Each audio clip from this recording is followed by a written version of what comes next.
Well, welcome to another live show. I'm Nigel Main. Thanks for joining me. I really mean that.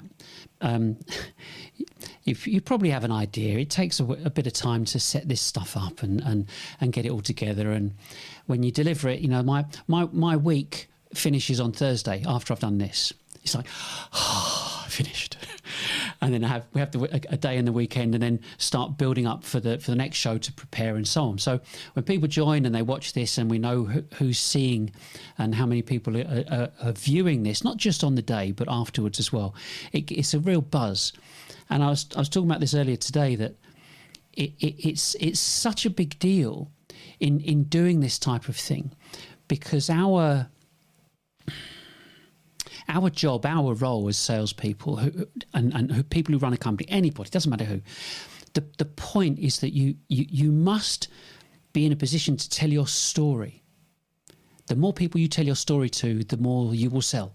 That's a fact. It's been Dale Carnegie said that back in the day, how to win friends and influence people, and that's the point of this. There's stories, and I'm going to talk about recruitment and stuff like that, but it really is about how this technology is spectacular because it's so accessible, and it enables you, me, us in business to communicate our story to a staggering audience, and it's not mainstream for B2B. That's the great thing about this.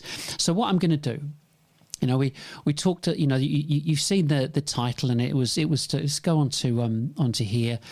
The title and in what we're doing is to do with recruitment for within B2Bs, and I'm saying it's broken, and there are people that are earning their money within the recruitment industry going, don't know what you're talking about.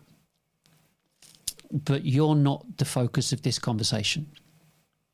It's the B2B owners that are the focus of this conversation and what I'm communicating today. One of the things about these live streams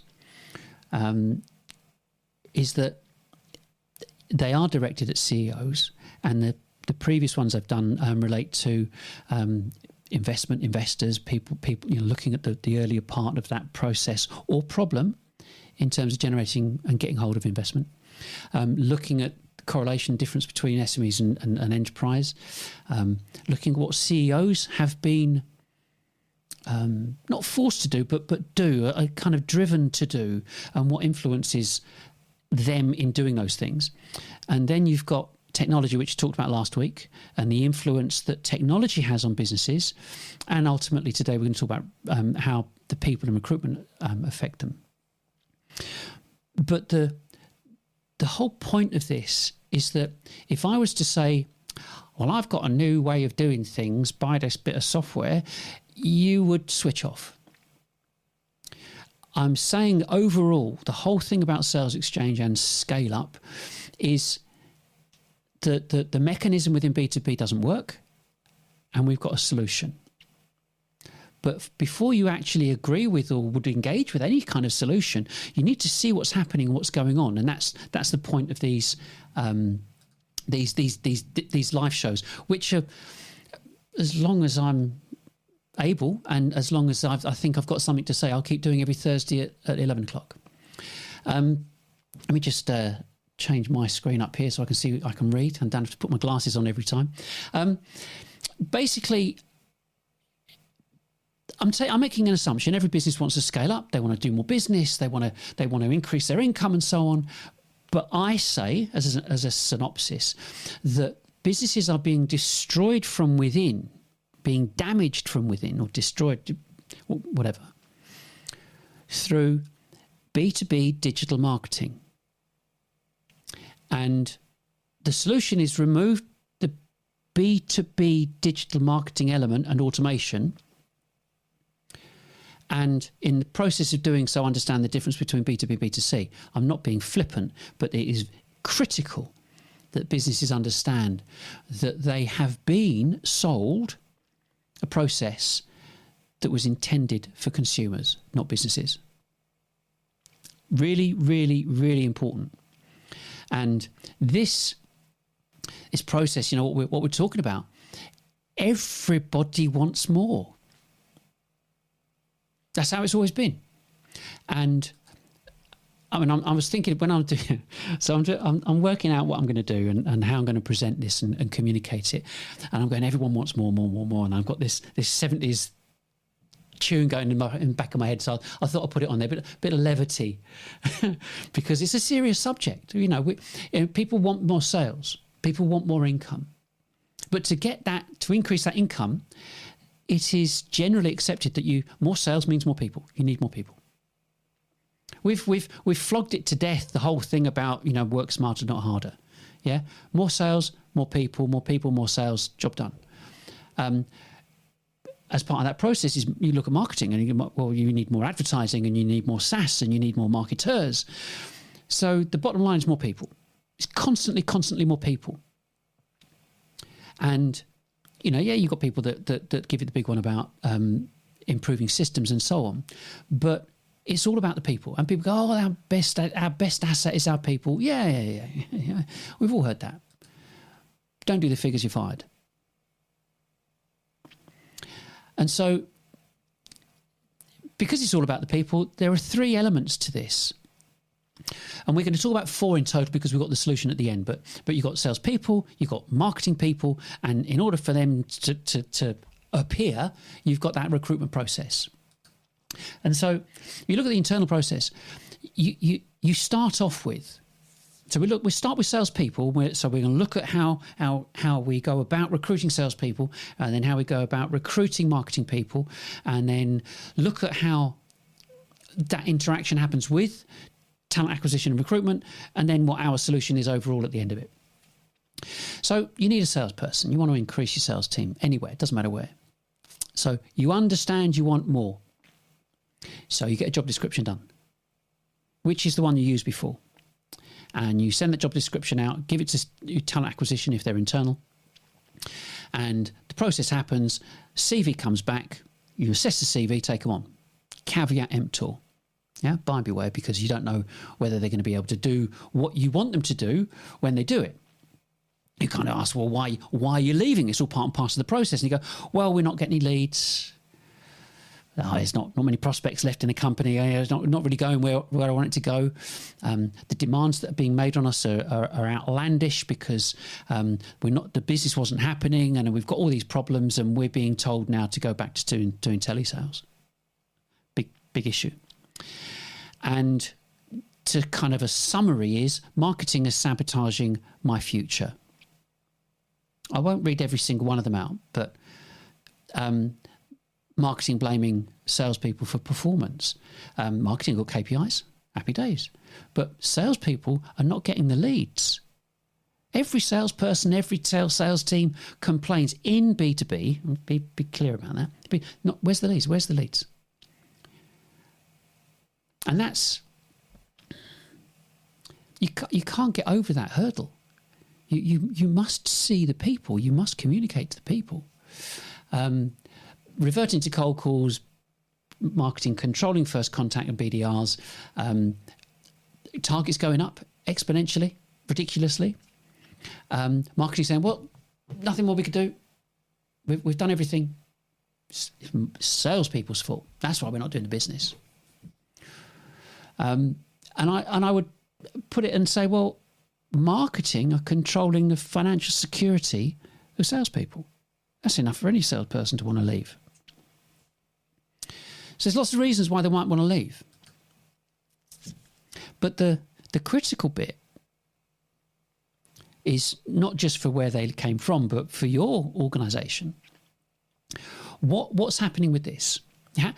How many interested prospects are your salespeople actually speaking to and doing something with them? How long is the conversation for? And I put that up there because I've spoken to BDRs who were absolutely bouncing because they spoke to someone for a minute. How many initial Zoom calls are they doing? Or Teams or whatever. But how many are actually happening every week? seeing the whites of the prospect's eyes. It's critical. And how many presentation, demonstration and deals are actually coming in every week from everybody? Because it's all numbers, isn't it? So if it's a struggle to answer all of these, there's a reason. I'll just make a point here. This picture was my effort within AI to come up with kind of core intrigue, backbiting and slander and all that kind of stuff. Because salespeople can prove their performance because you say, right, well, give us your information, give us your pay slips, give us your rewards, let's have a look. Easy. But after their decades of experience, they're being reduced back to telesales because they're not getting the leads. And they're being maligned by marketing. We've never sold ever. They don't sell. And it's critical, the last two bullets, the critical. Buyers hate filling out forms. They want to self-serve. And you and I, as buyers, as owners, we will define an ROI before we do anything. But this has been fact going back to 2012, 2013, 2014, when this research first came out.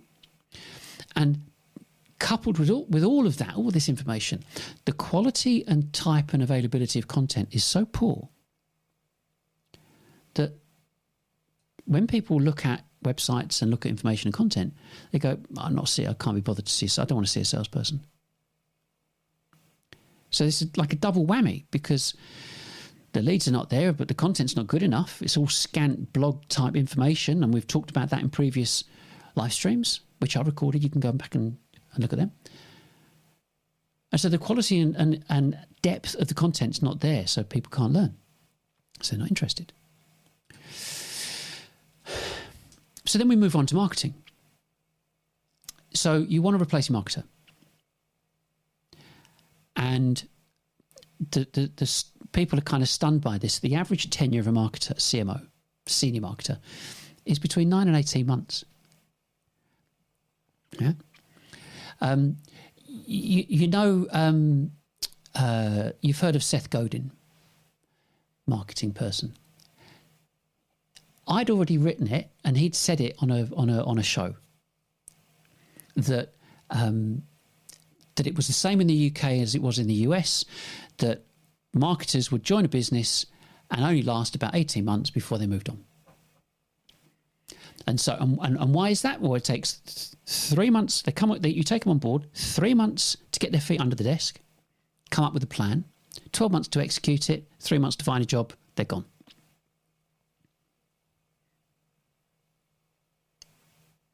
It's on the internet, it's on recruitment websites, it's everywhere. Typical average tenure. Nearly 10 years or so has been going on. And so if you're thinking of getting another CMO, think of that bit, but think of this process first. It's absolutely critical. And so then you go, okay, well, what we're going to do is we're going to create a job description. And we'll probably add a bit here and there to it, but we use the one we had last time. And yes, this is only a little bit tongue-in-cheek. Because you're the CEO, you're the business owner. Okay, I'm making this assumption. So you're the owner. You won't have looked at many job descriptions for CMOs. I've looked at loads of them. It's laughable. Let me just run through for the sake of the people listening to us on podcasts, because I take this, you might know, some of you know already. After I've recorded this, then goes to podcast. And by the way, I'll just show you this for the what we've got here. I've got some new sound panels, and if you think that the sound has changed in here, it sounds a bit better. I think I can hear it sounds a bit better. That's fine, and that's because we do. I don't know where I'm looking now. These I've got two cameras here. I've got another camera here. That's why we were able to lift this really, really easily and put it onto our podcast. Look at the right camera. Look, we can put that onto our podcast, and that's part and parcel of the process here. So, anyway, back to the show. So, you want a superstar? I've seen this, yeah? You want someone that's taken a company from 1 million annual recurring revenue to 10, 20, 50, 100, managed an army of people, knows every digital strategy and tactic in the book, on the book, in the books, on the books, in the book. Knows demand gen, lead gen, ABM, pay-per-click, reverse IP lookup, and every single social media strategy you can think of. And you want proof of that. Tell me about it. They've got to be astute. They've got to be competent public speakers. They've got to know PR and comms, separate to marketing. Yeah, they've got to know how to do a bit of public relations, get in front of the cameras. You want them to know copywriting, every single piece of technology in the tech stack. They also need to know, don't they, all the creative software that's around and be able to direct people to use that software and technology. And, forgot, they've got to have a university degree, maybe in politics or something like that. SIM qualification as well. And maybe work for a charity in Outer Mongolia. Nothing too much to ask for, is it? And they come along and they say, here I am. I'm the person you've been looking for. My challenge for them is, so tell me the last business that you ran. Because we're expecting you to do some great things here to take our business forward. So we're expecting you to know how everything works, including being able to speak to other CEOs and other decision makers. But these people are not entrepreneurially creative because they're employees. They're looking for a job, not doing it themselves. I mean, even some of the people that do it for themselves as consultants, they behave in the same way as if they were employees in the first place. Job boards don't differentiate between B2B, B2C. And you've got to think, well, why is that?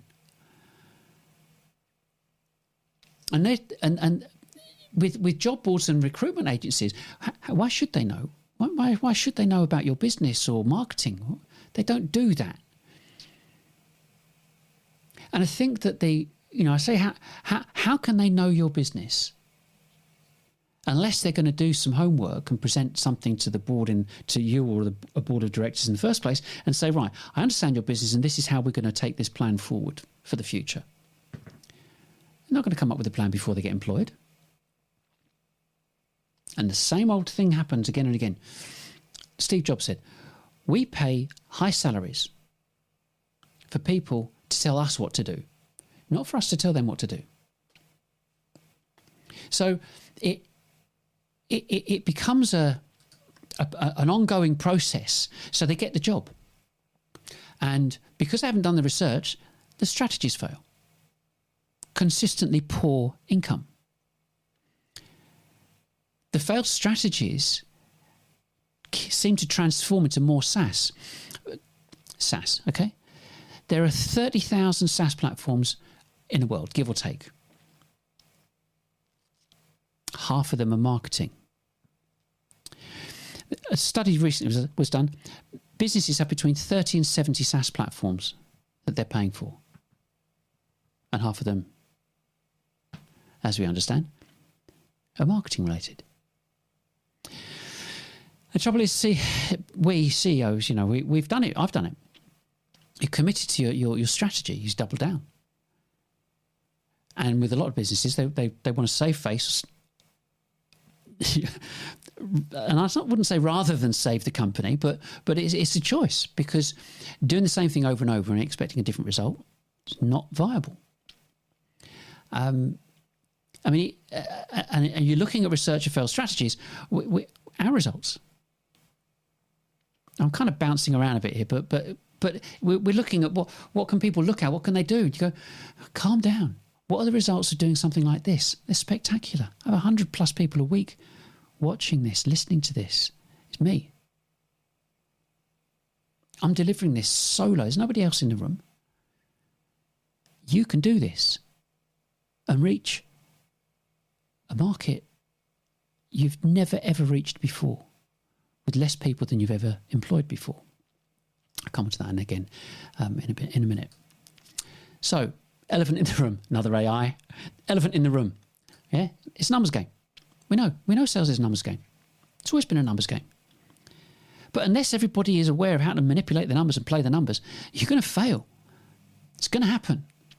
Failure rate of businesses, staggering. New businesses, first, second, third year, 20% go bust in the first, 30% second, 50% the third, 70% by year 10. So where are you? So you've got investment. 40% of businesses go bust that receive investment, period. 75% don't achieve the targets that they set themselves, and 95% don't achieve an ROI for the investors. That's why they're looking for unicorns all the time. So it's not working. And when we're talking about numbers game, your salespeople need to are always looking at the big numbers. Where's your target? You've got £1 million target. How much have you done? Where are you on target? What's in your pipeline? Pipelines are destroyed. It's not what people want. And I say that B2B marketing is an absolute catastrophe since marketing automation came in. The MAPs, marketing automation platforms. And what they're doing is that the reason that they're destroying your business is because you can't expand and grow at the rate that you want. You are dictated to by the levels of business that come in, and you're not controlling the business that comes in. The average turnover per person per annum in the UK is 120 grand. If you look at the BPM companies, business process management software companies, there are there's something like there's if you included enterprise architecture and robotic process automation, lumped them all together, the turnover 144 grand per person per annum, dollars. Excuse me. Google is $2 million per person per annum. They've got 2 arms, 2 legs. Yeah, no different to anyone else. Just a different approach. And that's what the fundamental problem is. And it comes back to a little point there, demand-based, saying 100% of CEOs, business owners, senior people hate filling out forms, which means all the work and effort and everything that you've put into marketing automation is a waste of time. I mean, it's a bit strange for demand-based to say because they're an ABM company, but hey, who's challenging them? I don't care. But marketers have had 15 to 20 years to sort something out. But going back to the previous slide, you're not doing the research. If you're not doing the research, you're not going to find out. So you've got to look at it and go, well, why? Why is this going on? You can see a pattern emerging here. You want salespeople, you want more business, you want marketers, you want more business. You've got to use recruitment. We'll come on to that in a minute. Why is it happening? This guy, I keep mentioning this guy, a guy called Daniel Kahneman. He wrote this book called Thinking Fast and Slow. And what we do, when we're thinking in a reactionary way, we think fast. When it's considered and researched, it's slow. So when you combine one of the other things, so it's page 66, I think it was, he mentioned about marketers. It's like jumped out at me. Marketing uses repetition. So we've got this repetition going on of people doing the same thing over and over, but still expecting to get a different result, but is repetition all the same? So the repetition has happened by marketers communicating to CEOs about buying the software and technology that everybody else has got. Everybody else can't be wrong, can they? This is what we need. Look at your job description. Demand gen, lead gen, ABM, reverse IP lookup, and gifting. Gifting, what is that? Mini bribes. Opens the door for, I'm not talking about that. Stay on track. Recruitment and staff. Who's telling them what to say and do? Well, in a if you want to look at it in a strange way, Lord of the Rings. Big Tech and Martech are telling the marketers what to say and do, who in turn are informing and instructing CEOs. If I ran a marketing automation platform company selling to the consumer industry, and business owners wanted to use it in B2B, I wouldn't stop them. Would you? Just because it worked in consumer land doesn't mean it's going to work in B2B. And consumer land is insurance, cars, houses, as in estate agency, clothes, perfume, luxury goods, holidays. All those things you can buy by putting your hand in your pocket, take out a card, pay for it. Anything to do with B2B, you wouldn't do it. Show me the money. Show me the ROI. We will evaluate it. So if you're not helping people evaluate it, i.e. educate them, forget it. So my view is that the CEO's been blindsided or blindsided. And because of that, invest in more technology, double down, you want to see success. There's no alternative being offered. It's never been offered by marketers. I kind of have a problem. I do and I don't. But it's, on the one hand, I swim between one and the other. It's not their fault. They weren't told to go and research it. That doesn't wash with me. Some of them are just employees, not expected to think creatively. Okay, not your fault. The senior people, absolutely it's your fault. Absolutely lazy. Absolutely get rid of them. Fire them. That's my answer to this. Get rid of them. You know, I'm deadly serious. Get rid of them. They're a waste of time, effort, and money and space. Take people on that want to expose your business to the most amount of people that you have ever exposed them to, been exposed to. Yeah. That's why these people are damaging businesses from within. There's absolutely no excuse. And the reason there's no excuse is because of what exists here, what I'm communicating, what I have communicated, what's on our website, and everything else. It's really important. And the bottom line is that as a CEO, you will not go and change your career for the sake of working something out, finding something out, and become a CMO or a marketer. You're not going to do it. You own a company. You call the shots. You're not going to do his job, her job.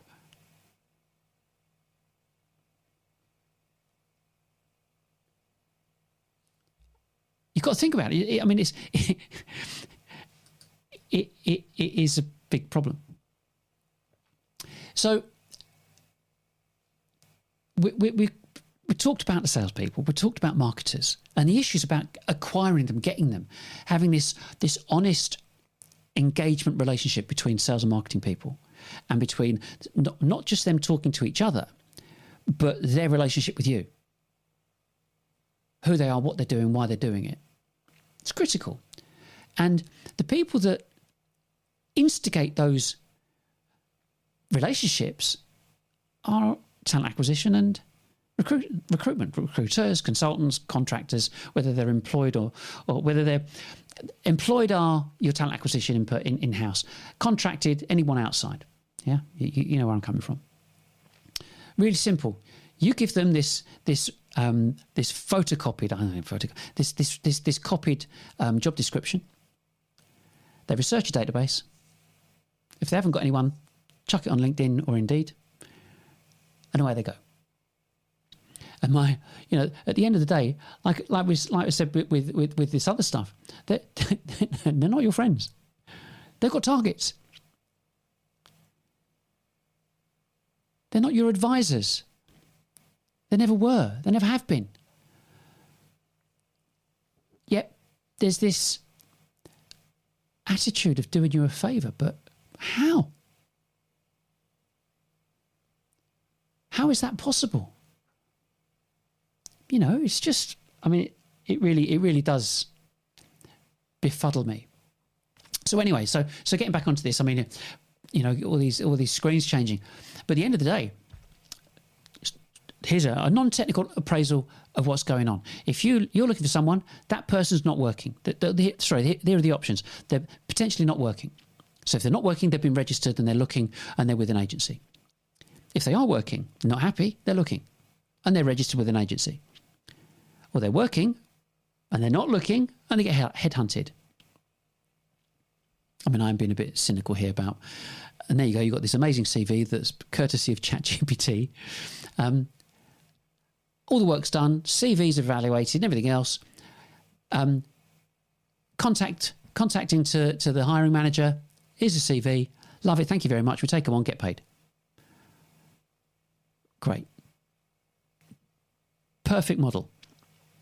And by the way, you know Mavericks, because they can't hire Mavericks. They would never hire Mavericks. Mavericks could never be presented to you because your people in recruitment haven't been asked to find a Maverick. They don't know how to evaluate a Maverick. And they're doing what they're told. And I think the thing is that they're not an advisory service. And like I said, it's a great business model. You get 30%, 20, 30% of someone's salary, happy days. And nobody has to prove anything.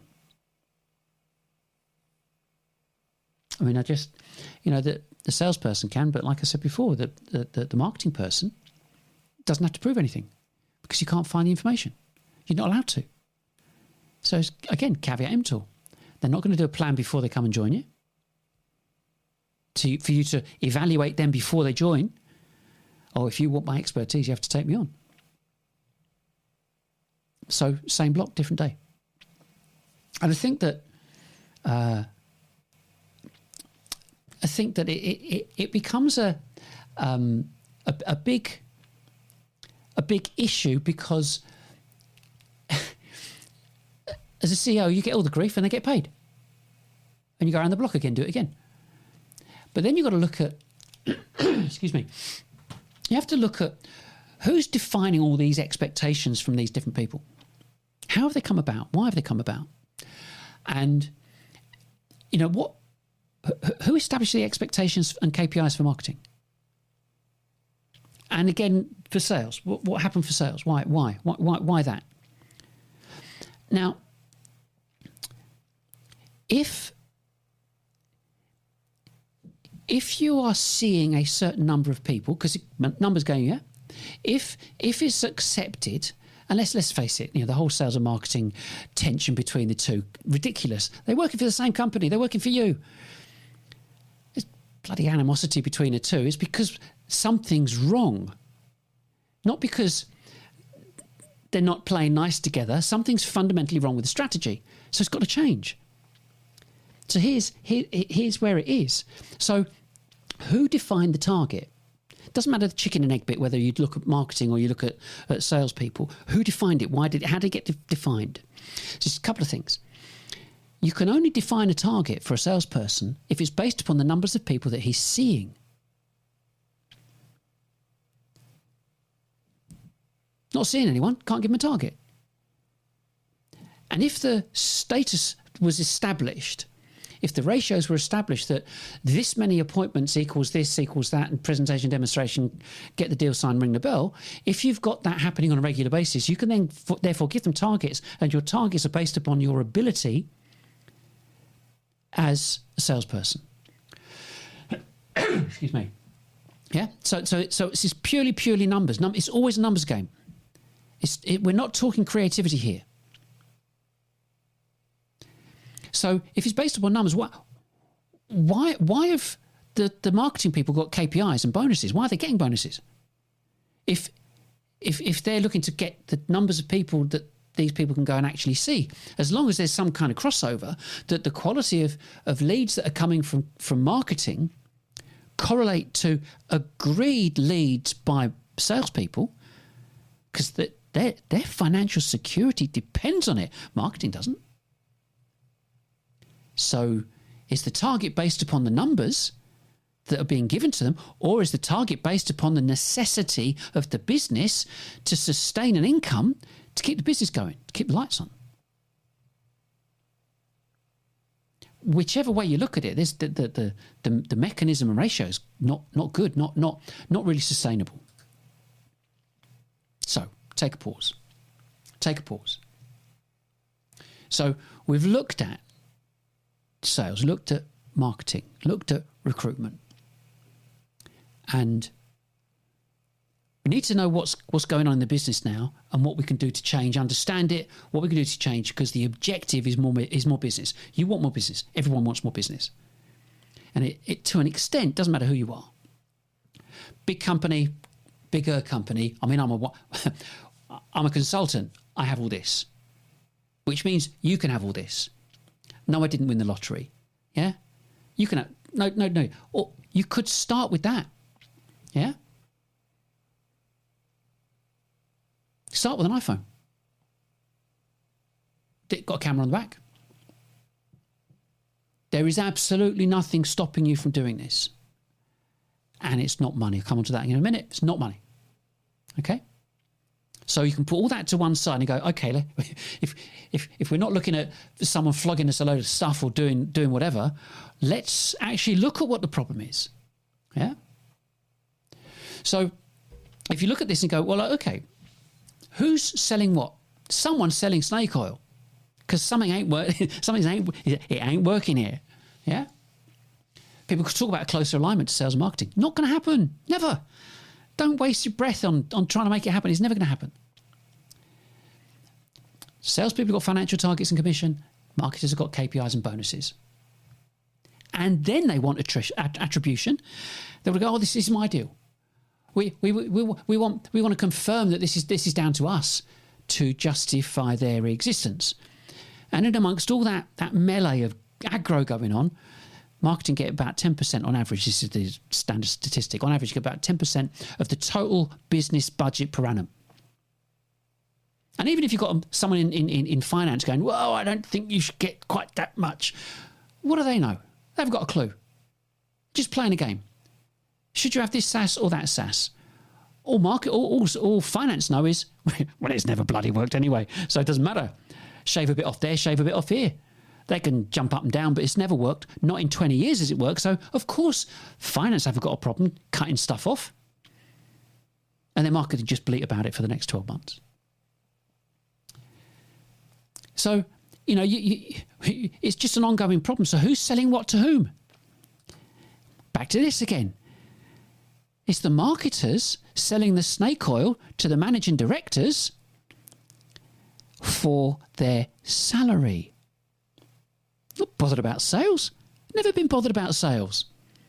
They're getting paid irrespective of sales. They're employees. The salespeople are the ones getting cheesed off because they're not earning any money. Yeah? Am I being cynical? I don't care.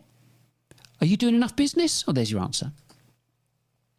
And when you challenge them, they go, what's happening? They go, oh, we don't know. It's dark funnel. It's like, give me a break. The dark funnel to me says, I'm actually too bloody lazy to actually work something out. And we'll just call it a dark funnel anyway because everyone buys it. Because we're in marketing and we can use repetition and people, we tell them enough times, again and again and again, and they'll believe it, they'll suck it up. It's not good out there. And so we've got to look at some of the basics. Real basics, kind of 101, which marketing are not doing. Tam Sam Song. You've got to know your total addressable market in the first place. That's why you went into business in the first place, because you knew there was a market. You knew it had a certain size. You knew the ones that you could actually deal with and the deals that you thought you could get. That's how it is. So here's the example, kind of a takeaway example. And the thing is, if you want these slides, just email me and I'll send you a copy of the slides. But you look at this example. In the UK, there are just under 6 million businesses. Of those 6 million businesses that have 50 employees or more, there are 44,000 of them. That's it. 44,000. Now, your product, whatever it is, you want to sell to businesses that got about 50 employees or more because they've got about 5 billion turnover and they can afford to pay for whatever you sell. Yeah. And if you just out of interest, if you look for 10 to 50, it's 212,000, bit more. But we're looking for the upper end, and of that 44,000, 8,000 You can see I'm not looking at my notes. It says I've memorised this bit. So 8,000 have got 250 employees or more. Okay. So of that, you go, right, okay, 44,000 companies, quite a lot to actually manage per se. So you might not need or want to sell to all of those. That's just a company size. So say there were 10,000 you could sell to because of what your product does. Okay. So at the moment, you're using pay-per-click blogs and events, give or take. That's it. Hoping for the best, a bit of SEO and so on. Now, of your total addressable market, the salespeople, they'll know these figures. They've heard this before. Of your total addressable market, between 1 and 15% are looking to start their buying journey every week. That means 100 to 1,500 businesses every week out of your 10,000 are looking to do something, looking to start getting involved with it every week. Now, telesales. Think about telesales and BDRs.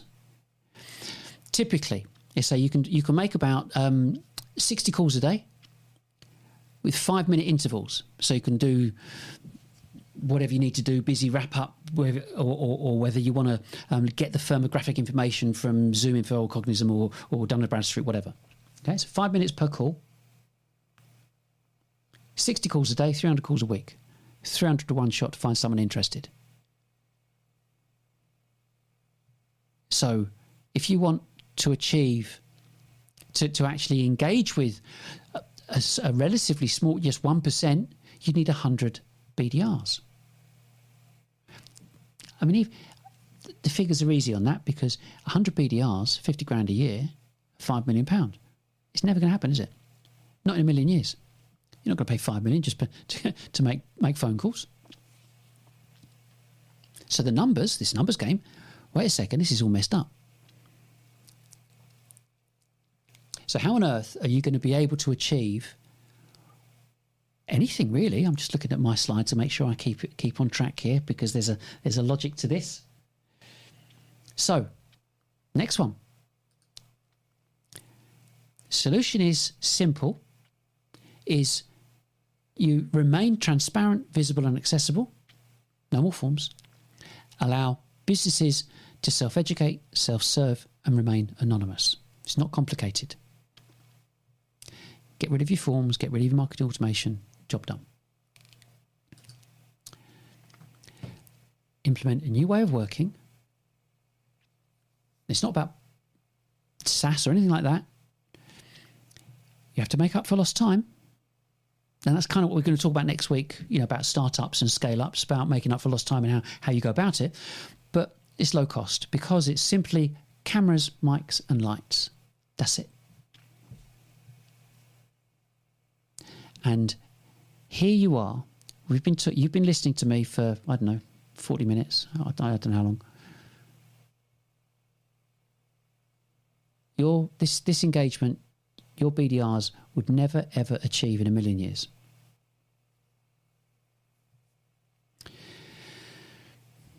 And all this is about producing content that your prospects want. So it's not about software, not about money. These are my notes on here. Not about software, not about money. It's self-driven because you drive this. No cost involved. And you can affect an immediate change. Some practical things to do with this that every single thing I'm talking about is online. Every guide, every piece of information you need is accessible on our website without forms, without registration. Go and do it now if you want. Well, not now. Let me finish this. But you can do it whenever. Got to practice what we preach. Social 444. This is a simple logic of enforcing the promotion of content over the promotion of a product. I said earlier, we're not stupid. We know what the score is. You've been doing it for long enough. You run a company. You know what products are out there.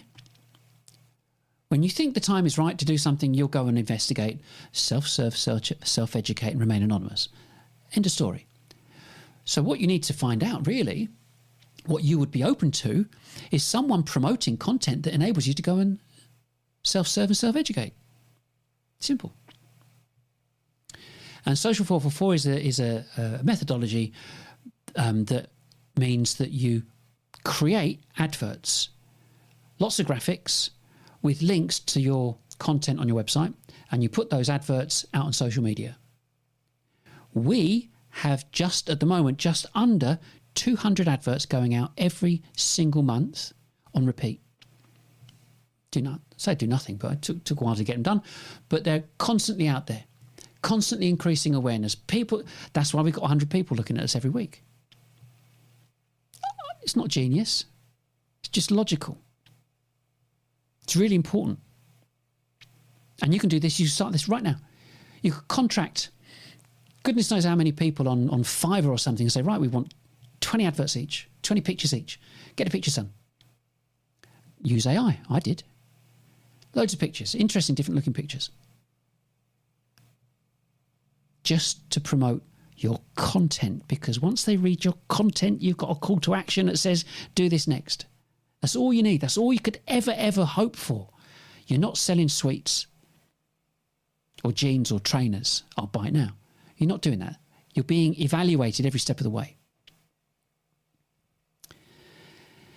So then you've got to look at SEO and SEM. Forget it. Don't worry about it. Waste of time. But you've got to understand why it's a waste of time. You are not selling to consumers. You're selling to businesses. If your content isn't good enough, it won't get indexed. And your SEO, irrespective of what you're doing, it needs to be like 2,000 to 6,000 words and bullet lists, numbers list, indexes, graphics, infographics, videos. It's got to be a rich, deep, engaging piece of content. Every single one of them. Because if you're chucking stuff up from a little 4 or 5 paragraph blog onto LinkedIn hoping you're going to garner a bit of interest, it's not going to happen. And Google won't index it because it's not good enough for their customers. Grasp this one. You write a piece of content, Google will evaluate it and read it and go, oh, it's okay. It's not really good enough. We've got better content than that. We have got better content than that, which means you don't get indexed. Why? Because everything that you see on Google search is designed and presented for Google's customers. They're not your customers yet. They never will be, unless you get indexed. You might even be indexed and get de-indexed because better content comes along here. Why aren't we on there? And there's this constant rat race of producing content and producing more and more content because you're not getting traction and not getting anywhere on SEO. And these SEO companies going, oh yeah, we need to do this, need to do that. But I just don't know why it happened. Why aren't we appearing on it? Oh, I have no idea. Oh, it could be the latest update, the really useful content update. You find out what people think about that. It's like our traffic's just fallen off the cliff. So what a waste of time and effort if you're relying on Google to support your business. Nonsense. And so if you're looking at that, pay-per-click as well, pay-per-click to landing pages, automation, everything else, what a waste. Because people have got to get to the pay-per-click advert, they get to your landing page and don't want to fill it out. 100%, demand-based say 100% don't want to fill it out. So what's the point of marketing automation? It's nonsense. And of course, nobody's going to tell you this because everybody's making money out of it. Marketing are not going to tell you this. You go, because you're sitting there thinking, right, okay, that's why we're not making any money. That's why it's not coming in. And they go, no, Nigel's wrong. Really? Prove it. I'm all ears. Because they want to get paid next week, next month, and the month after, and the month after. They want to keep their jobs. I'm not going to tell you that it's not working. Nobody is. Sales say it doesn't work. Don't listen to them because of the repetition that comes in from marketing. And so we're saying it's really simple. Stream. Stream to your customers. All of them. Everywhere. All at once. Something you have never been able to do before. You've never done this before. I'm hazarding a guess, yeah? It's not something that's on your radar for B2B. So I'm sitting here, I'm kind of quite relaxed, and, you know, I know how this stuff works, put it together, get it all set up, make sure I do a little bit of rehearsal yes, everything's working. I press one button and I stream on Facebook, LinkedIn and YouTube at the same time. Now, I haven't got that many people. I've got like 7,500, 8,000 people following me. You as companies, you've got tens of thousands of people following you across your salespeople's contacts on LinkedIn and your company pages on LinkedIn and Facebook and so on. Instant audience. So, I mean, if you were going to do it, what would you do? Like, people say, well, where do we start? Where would we start? And we go, right, okay, tell you what you do. It's really pretty straightforward. Sit down, get your team to sit down and work out a series of live streams. Well, what we're going to talk about, ask the salespeople. The salespeople are the ones that are going to drive this, not marketing. Forget marketing for a minute. There's some bits and pieces they can do, but they're not important when it comes to this. So your salespeople come up with some ideas. And by the way, I've got all this online. Look at last week's. There's a whole list of things of ideas, like 30, 40 ideas of different show segments, and you only want 3 show segments per show. Speak to customers, talk about kit, talk about deals, talk about new updates, loads. Just the list goes on and on and on. Okay? Get 2 of them in front of the camera. Let them have a laugh. Let them engage your customers. Get you on there. I'm the CEO. This is Rad. Great to meet you. Really, really pleased that you've joined us. I'll hand over to these 2 guys. I look forward to seeing you at some stage in the future. Press the flesh, kind of, so to speak. So, come up with a program. 101, you should have a database of your total addressable market in whichever country you're listening to this in. So if you're in the let's go with the UK. In the UK, your company must have Rule 101. You must have a database of the UK for your total addressable market that you bought from a list broker. I'm making an assumption you have that, because if you haven't got that, go and fire someone. Because you can't expect a numbers game to work unless you've got the beginning, the primary number, which is your total addressable market. No primary number, your salespeople are flailing all over the place. They don't know what they're supposed to be doing, what the expectations should be, or why.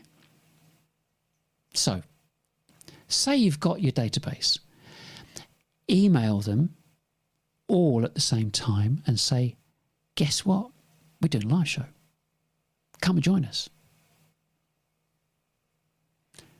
Then take that database and upload it to LinkedIn. And do a pay-per-click banner advert type campaign for your banner adverts to appear on the news feeds of the 10,000 people you just sent emails to. Double bubble. To send out 10,000 emails, so we're not talking marketing automation here, to send out 10,000 emails costs you like, I don't know, 100 quid a month. Send out 2 emails every week. It's pennies. So you broadcast your live stream, convert it to a podcast, and then you engage, I don't know, how many people are in your total addressable market? Mind boggles. And all you've done is set up some camera mics and lights in a room, or you can do it distributed as well. But say, for example, like this is one room, not very big room, broadcast to the world. And with lots of people working from home, you've probably got a bit of spare space in your office. So set it up at your office.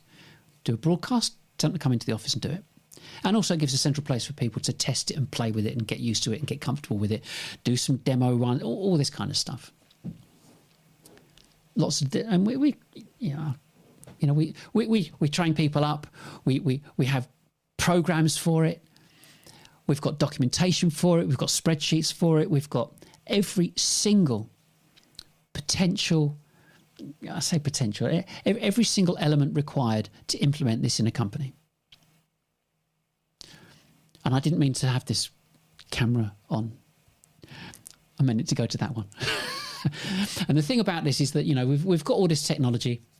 It is about using. Sometimes you make a mistake, but go with it. It's live. And it's the authenticity that people are looking for. Yeah? And you can only get that authenticity from doing this, communicating live now, being able to say, look at this, look at that, I'll change it over to here. Yeah? Camera, mics and lights. And so because of that, if you look at the numbers of people involved in being able to deliver this is just me doing it. So, yeah, if you've got the time is an issue. But if you've got a couple of... you don't need to get your hosts... You don't need to employ your hosts, if you see what I mean, because you've already got your salespeople. You've got gregarious, outgoing, very communicative and affable salespeople and very competent salespeople who can sell. You want them to sell in front of the camera. That's what you need. So that's why marketing is no good for marketing. They're not involved in this because you want salespeople in front of the camera communicating to prospects. And then when they're on, you've seen this before when people are doing live streams, I'm sure. Someone says, if you've got a question, just send us a question in. They go, okay. What about this? And someone else over here fills it out, looks at the screen, looks at the messaging, and answers them straight away. It's spectacular. I mean, you've probably gathered, I love doing this. I'm a bit apprehensive right at the beginning. It's like kind of walking around a bit and going, okay. But the thing, I'm not, it's only me in the room. But it's kind of like getting a bit, it's not camera shy. You probably guessed I'm not camera shy. But it's that thing, it's making sure it all works. But then when it doesn't work, you go, well, it's live, isn't it? But then you can use all the same kit, because you're going back to this image. You use all the same kit to produce videos.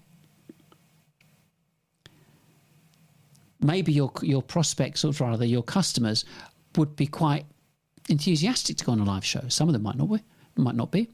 But you could film them and film an interview with them as a video. You could use your techie people and film them doing implementation installation work. You could film them. Anybody anywhere in any department across your company can be and should be filmed. For every single potential touch point, if it's digital and filmed live or recorded, means that you are truly open 24/7 around the world. Anybody can find out, look at, learn and engage with you in their time, wherever they are, without any restrictions whatsoever. Nothing, absolutely nothing can beat this. I've employed 40 salespeople at one point. Hated every minute of it. People are out there that for some unbeknown reason to me, enjoy managing hundreds of people. I have no idea where that comes from. That's not for me. But I've done it. I've gone as far as I wanted to go. Didn't like it. Because I could say I am entrepreneurially creative. So I've created this and a methodology and infrastructure which you can look at and pull apart. It's all done. It's all available. And that's what I want for you. Because I know about stress and grief and aggro, life, death. Been there. I've got more T-shirts and hospital gowns than I would want anybody to ever have. So I've got the T-shirts. And so when it comes to, there's a burning question. There's always a burning question. It's like, how long is it going to take? If we do this, see, there's a typical one. Yeah, there's a typical one. I pressed the wrong button. How long is it going to take? And this is the most important information for sales and marketing and businesses to grasp. Back in 1997, and I should have put it on here, but I forgot. I'll do it next week. There was a doctor in 1997 that came up with an analysis and some research that said that in order to become familiar with a customer, with a potential customer, you needed to appear in front of them 7 to 10 times. However, this is 1997, 1 in 3 messages get through because of spam, holidays, loo, meetings, didn't see it, whatever. 1 in 3 get through. So it meant back in 1997, you needed 30 messages to be produced and sent out on a regular basis for them to see you, to recognise, and for you to become familiar to them. Familiar, not prospects, not customers, familiar. Now, 25 years later, 26, 25, it's 20 to 30 touches, because in 1997 there wasn't Facebook, TikTok, Twitter, Instagram, YouTube, LinkedIn, Facebook. Didn't exist. The noise that is out there now is staggering. How on earth do you cut through it? The only way is repetition. Yeah, back to repetition again. And so to do that, it's 20 to 30 touches. But 1 in 5 to 1 in 10 get through. And that's why you need 100 to 300 messages that keep reinforcing your message, who you are, what you've got, who you are, what you've got, read this, watch that, have a look at this, listen to this. And for that to be on autopilot, happening every day. And so, and that's the reality of it. And the reason we've got these logos at the bottom is that your competition isn't the companies that you know in your particular area of expertise. Your competition are luxury brands. You know, you're looking at you know that your prospects, your potential market are looking at their news feed, and they're flicking through it. They got their phone and they're doing what they're doing, and they're just going through it and so on. And it's like, okay, Adidas come up with a great advert. Red Bull, Gymshark, Yves Saint Laurent, whoever, brilliant, amazing.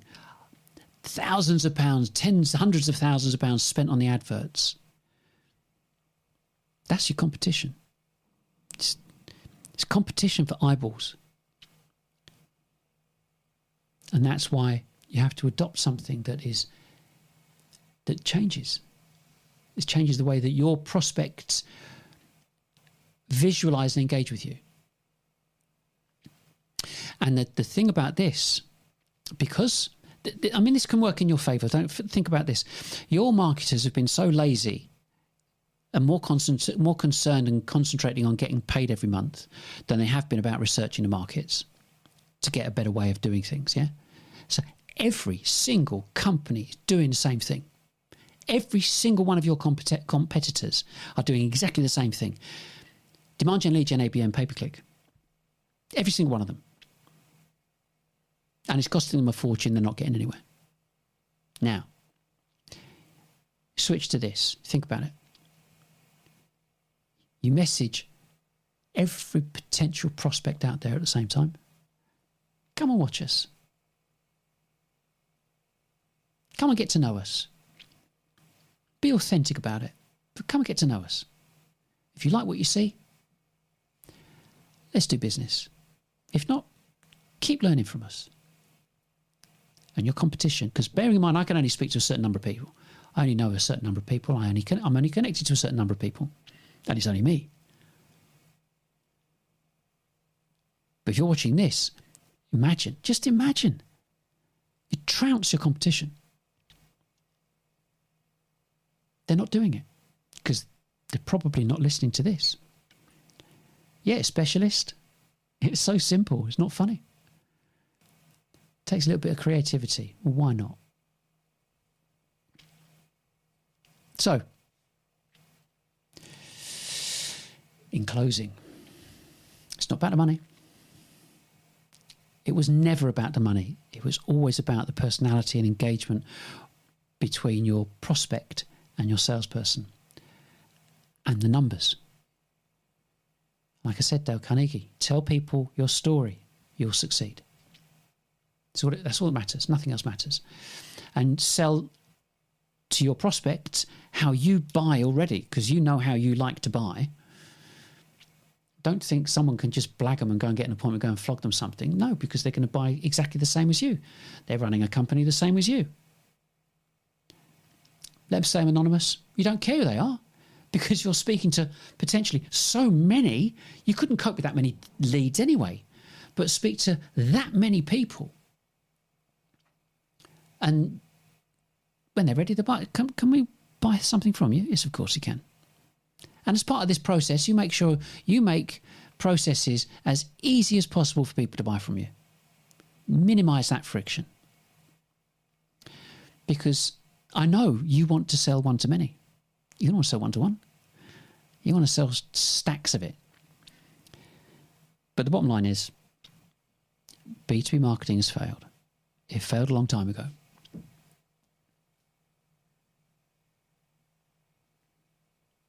And it's all about your salespeople. It's all about their ability to communicate how great your product is, how great your organisation is to a massive audience. That's what you want. I just looked at that bottom thing. It says, the future is still bright. The future's bright. Remember, the future's bright, the future's orange? Anyway, that was by the by. An old advert. But that's it. That's it from me. Next week is we're going to talk about startups and scale-ups. And the last bit there, it says, the sins you don't know you're committing, which was a ChatGPT title that I thought I'd keep. So anyway, that's it. I mean, at the end of the day, I'm going to keep doing this, because it's not just have a look at this and buy that. It's getting under the skin of people to understand that this all singing, all dancing process of digital marketing doesn't work. Parts of it do. Of course they do. Parts of it are useful. Parts of it can be used. You don't have to bin everything, but you've got to be pretty darn sure why you're keeping it. And right now, best thing you can do is look at a business case for everything that you've got at the moment. Can't touch this. This is so, you could say, so cheap, low cost, but the exposure and engagement is beyond anything that your company will have ever experienced in the history of your company. And so it's not. It shouldn't be a decision. Well, I don't really think we should do that. No, I don't really think we should keep our marketing people. Should we keep them? Should we fire them? Well, that's the job for you. Make them redundant, because they've been flogging you a consumer-orientated strategy which you're not going to use anymore. So the strategies become redundant. Fire them. Sorry, make them redundant. And I am absolutely deadly serious. But that's a really serious note to finish on. Finish on a good note. If you like this, interested in this, call me. Have a chat. I can do this remotely, anywhere in the world. Show you some of the different things that we've got set up. That whether it's these types of things where you've got the lower thirds things coming up, video adverts, the scope and extent that you can use. It is by far the most exciting opportunity for any B2B, because this market has kind of been under the radar for years, for decades. I'm talking decades. And now it just, hang on a second. We can use that bit of software template that costs $20 to do this, or use that to do that. How come all this stuff has been available? It's because the people in the TV industry and cable have been using it for decades, and it's no different. So that's it. It's I hope, a really positive note that the future is bright. Doesn't matter where you are at the moment. This can happen fairly quickly. Imagine you get your first show out, first live stream. Everybody enjoys it. And someone says, do you know what? It's exactly what I'm looking for, and calls you up and says, we'll have that. Now it gets back into being a bit like the new gold rush. You have to look at it like that. If you don't, shut up shop, do something else. But this is great. That's it from me. Have a wonderful day to the rest of today. Great weekend. Have a good week next week. And I'll see you next Thursday. And if you made it to the end, I have to give you an applause. And that's it. Here's the outro. Bye for now.